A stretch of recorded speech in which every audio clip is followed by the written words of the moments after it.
আর যাব না বেগুন তলিতে, ও হলো লিতে। আদাব চাচা, কিতা অবস্থা? ভালো আছো নি? আদা বাদা বাতি যা কিতা খবর তোমরা আসনি বলা।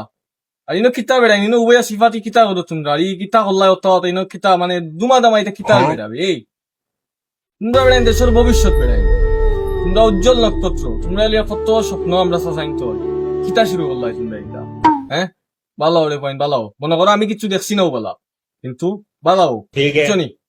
আর ইলা বেশি তাহলে খাখাই রাখুন দিও নাতে, আদাব একটা আমার লাগতো না দোয়া তোমরা। আরে চাচা, তুমি না বুঝলে বুঝতো কে? তুমি আমার ডিগা চাচা, বুঝো না নি চাচা? আরে চাচা, আপনি মানুষ হিসেবে তো যথেষ্ট ভালা, কারণ আপনি যে কথাগুলো বলছেন প্রত্যেকটা কথা খুবই গুরুত্বপূর্ণ। ওই রে বাতিজা, মোটামুটি সাসারে কেউ বাদ বয় না, সবেও বালা হয়। আচ্ছা বাতিজা, তোমালোকে একটু দোকাস, তুমি একটু কবাই সাসাকে লাগানো না কেন? কয়াও সাসাই তো আর সব তো দেখছি বুঝছি, বুঝছো নি? সাসাই মনে হইতা মাত্তা মনে এখন লাগে। সাসাই তোমার সেক্টর না, এখানে সেক্টর পেয়েছি। আরে চাচা, আরে চাচা, তোমার তো আমি বালা মানুষ মনে করছিলাম, তুমি তো শয়তানের একটা বাসা। আরে ইজ্জত পাইলাম না, বাতিজা ইনতে সাসা সাসা ডাকি একেবারে ইজ্জত পতলাম হয়ে গিয়া। তাই গে ইনতে তাই। ঠিক আছে।